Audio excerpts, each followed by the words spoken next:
want to talk about social contagion? You know that I do. Yeah. Yeah. Okay. This seems a good segue, what you were just talking about. I think I'll start by just reading this op-ed, and you can show my screen here, from the Denver Post, published on October 14th of this year, so just a few days ago. The headline is, it's an op-ed, "Assisted suicide was offered to my friend Jane Allen. She had an eating disorder." It's a little long, and I'm going to share some other things about the story, but I'm just going to read the whole story for now. Here's a picture of the woman who is being discussed here. By Matt Valliere. The big selling point of assisted suicide laws is that they are supposedly compassionate and a progressive step toward enlightened autonomy. But assisted suicide is anything but compassionate for vulnerable people, like the tragic story of my friend with anorexia, Jane Allen, which shows how assisted suicide laws threaten the lives of the young and careable. There is a controversial diagnosis circulating called terminal anorexia, which is an arrow to the heart of young people with eating disorders who are already experiencing distorted ideas of their worthiness to live. Now, where assisted suicide is legal, they have the state and part of the medical profession telling them they were better off dead. After struggling with anorexia for most of her life in 2018, Jane was living in Colorado Springs and getting help for her mental health disabilities, including her eating disorder. She ended up in the care of an exclusive boutique eating disorder practice. She was in and out of hospitals and residential treatment. Jane's condition resisted treatment, and she ended up receiving a terminal anorexia diagnosis.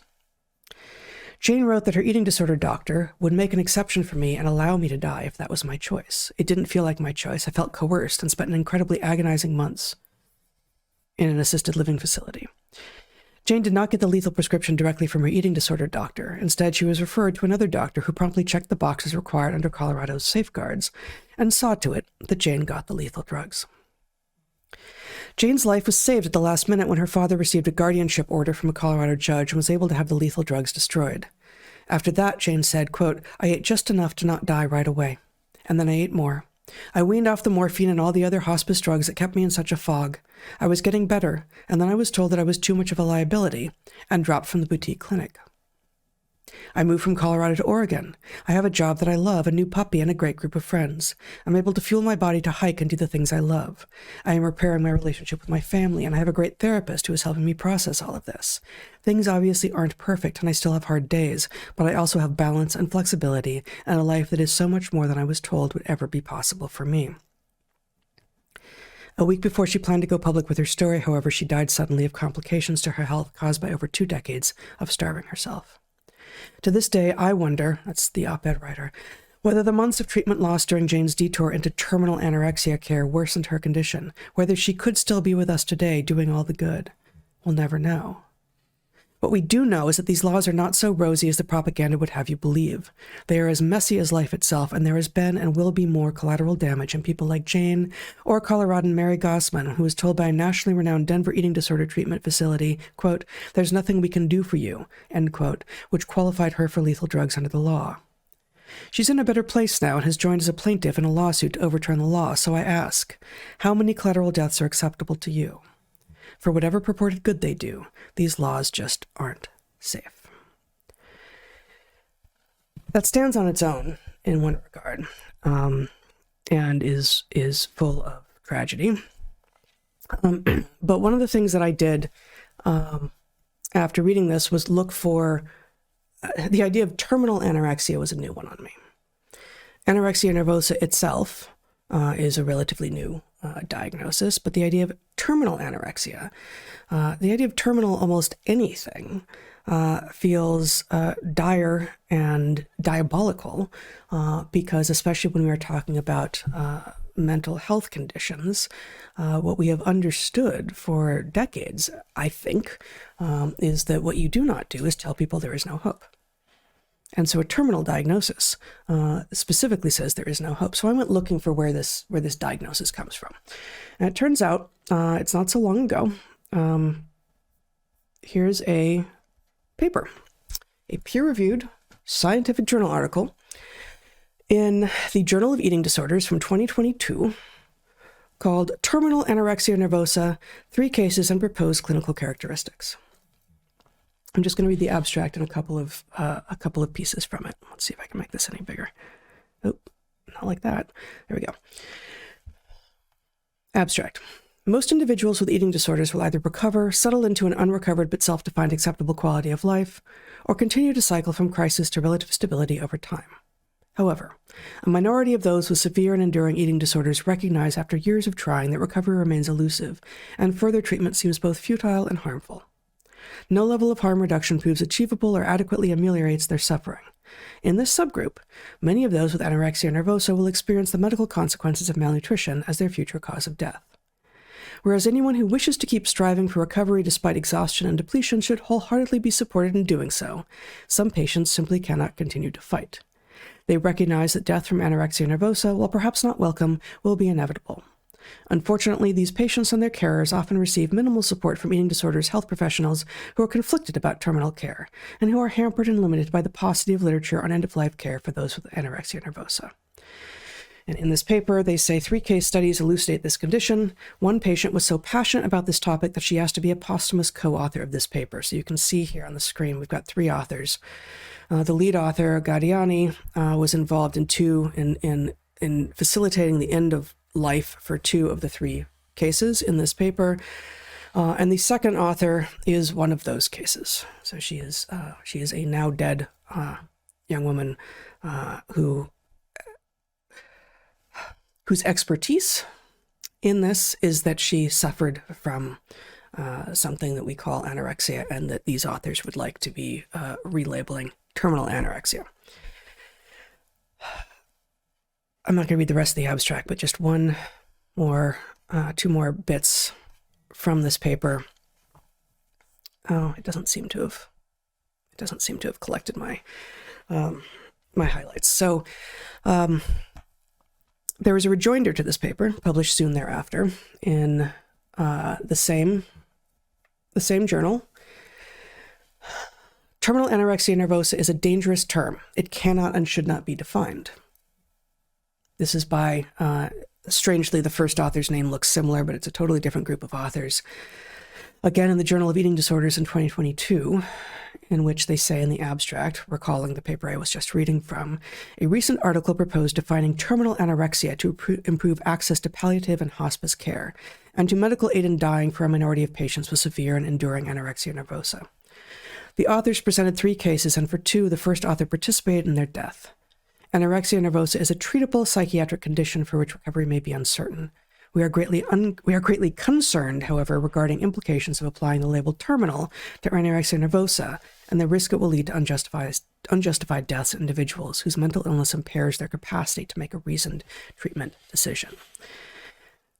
They say, anorexia nervosa is a treatable psychiatric disorder. Evidence suggests the majority of those affected will eventually recover, although recovery is often protracted, occurring after years and sometimes decades of illness.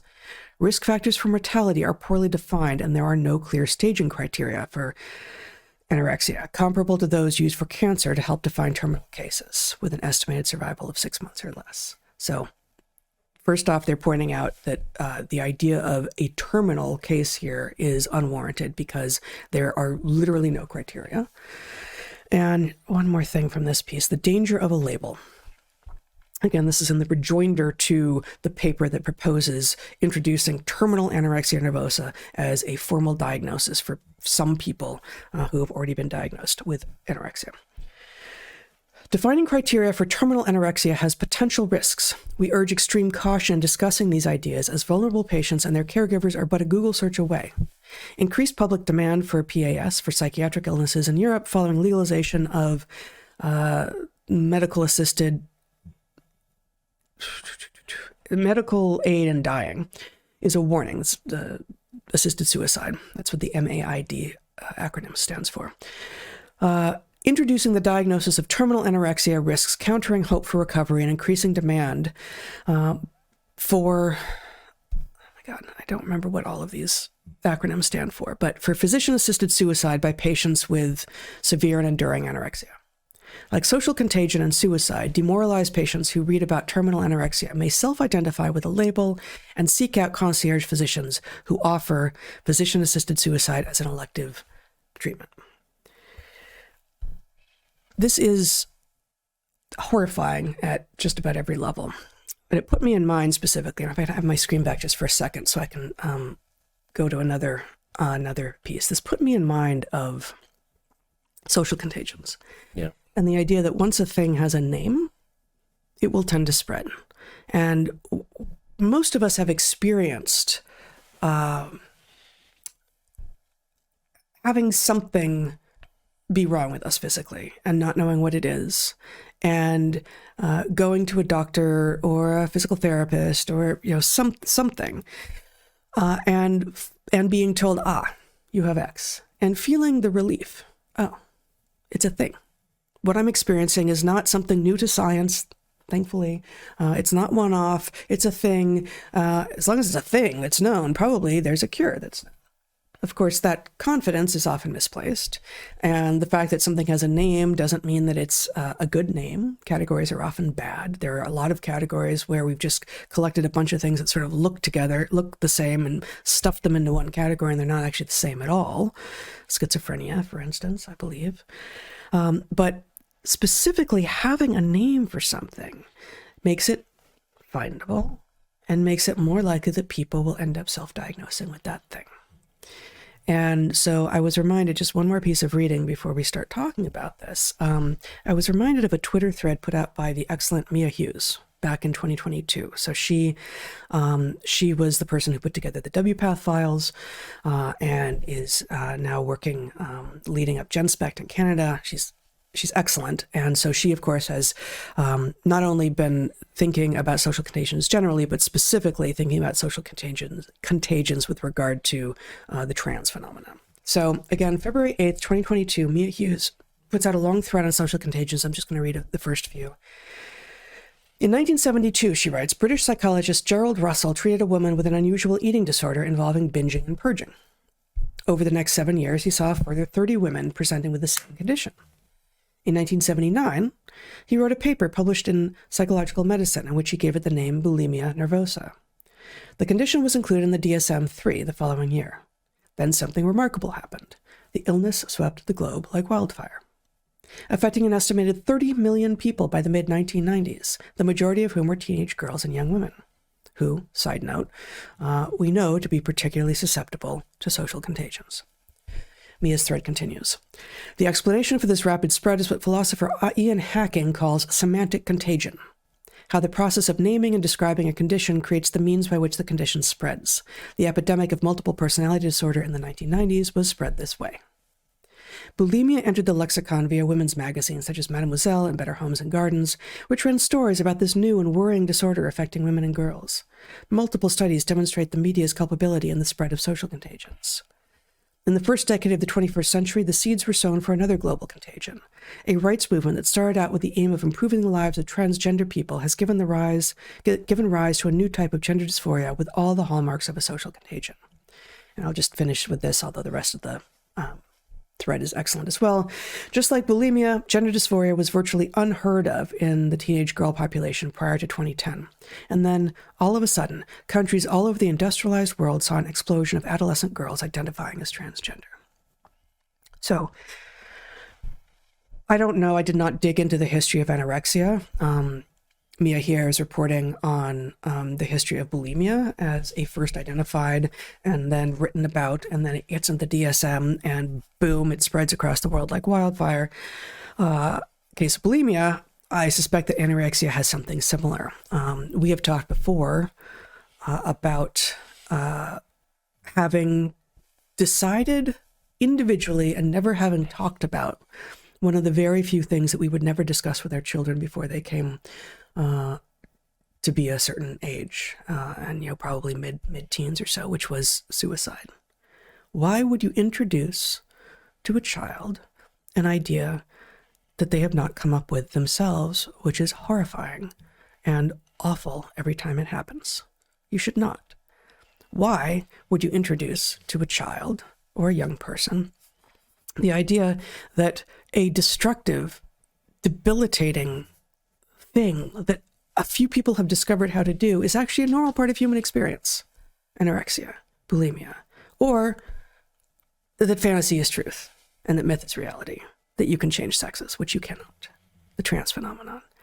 So on top of that, on top of the horror that is social contagion and the particular susceptibility that both children and young people, specifically women, have to social contagion, how dare anyone in a position of authority to potentially influence what goes into the DSM add to an already questionable diagnosis the word terminal, when there are no diagnostic criteria either existing or possible for such a thing? Why would you ever take away hope from people? This is the opposite of what we are told that we should be doing for people in the throes of mental crisis, which is what people who think they are trans or too fat when they're too skinny or need to throw up all of their food or any of these social contagions are. They are in the throes of mental illness. You do not take away hope from them.